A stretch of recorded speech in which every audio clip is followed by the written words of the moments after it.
देना है। आगे रोल नंबर इन वर्ड्स, क्या है किसमें, वर्ड क्या होता है लफ्जों में। जो बोर्ड ने आपको स्लिप इशू की है वो आपकी है डिजिट्स में, डिजिट्स क्या है हिंसों में है, और उसी हिंसों को आपने क्या करना है लफ्जों में लिखना है। आज आपका अपना खाना, हर बच्चा जो है वो अपने प्रॉपर खाने में साइन करेगा। फिर है signature of deputy superintendent, deputy के साइने में क्या करेंगे, डिप्टी सुपरिटेंडेंट साहब आएंगे वो साइन करेंगे। मैंने जो दो आगे ये जवाबी कापी नंबर, जवाबी कापी क्या होती है आंसर शीट। ये जो बेटा आपको आंसर शीट दी जाएगी इसके कॉर्नर पे जो हेडिंग है, ये जो हेडिंग है ये इसी को उठा के यहाँ पेस्ट कर देना है। कॉर्नर पे नंबर है ये ऊपर दर्ज कर देना है। रोल नंबर हिंसों में और फिर क्या है लफ्जों में, वही बात जो हिंसों में लिखेंगे लफ्जों में नाम उम्मीदवार वल्दियत इम्तिहान।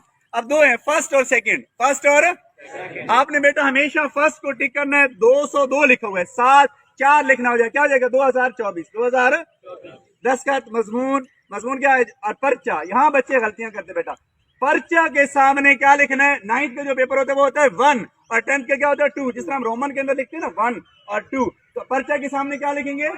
अब यहाँ पे याद रख लें कुछ बच्चे जो सप्लीमेंट क्या लिखेंगे, क्या लिखेंगे पेपर 1, क्या लिखेंगे पर्चा के सामने क्या लिखेंगे 1। रात में लोग बैठे हुए हैं, याद रख लें आप हर बंदा अपनी तलाशी खुद ले ले। आपने कमरे इम्तिहान के अंदर क्या करना है, एक रोल नंबर स्लिप और वो कलम जिसके साथ आपने लिखना है मैक्सिमम 500-600 रुपए है, ये आपकी जेब के अंदर होनी चाहिए। इसके बाद आपका बोर्ड का पहला एग्जाम है बेटा, तो बहुत से बच्चों को ये हेजिटेशन होगी कि बोर्ड एग्जाम कोई हुआ होता है, कोई बहुत बड़ा प्रेशर होता है। किसी बच्चे को मैं हल्फन कह रहा हूँ, हम जो हैं हम कोई थानेदार नहीं है, हम पुलिस वाले नहीं है, हम असाज़े कराम है, और जो टीचर होता है वो हमेशा गाइडिंग स्टार होता है। मैं हल्फन कहता हूँ, मैं तमाम लोगों के सामने हल्फन कहता हूँ, मैं अल्लाह की ज़ात को जवाब दे हूँ। जिस तरह माँ बाप के लिए औलाद एक जैसी होती है, मेरे लिए इस सेंटर पे जितने भी बच्चे एग्जाम देंगे वो सारे एक जैसे हैं। और मैं ये भी, अगर आप देखते हैं कि इस इम्तिहान के दौरान मैं वादा करता हूँ किसी एक बच्चे साथ भी इंतहाई सलूक नहीं होगा।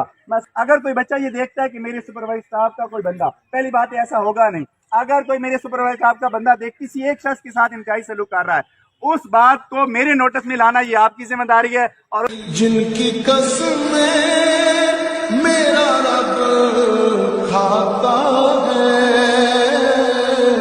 कितने दिल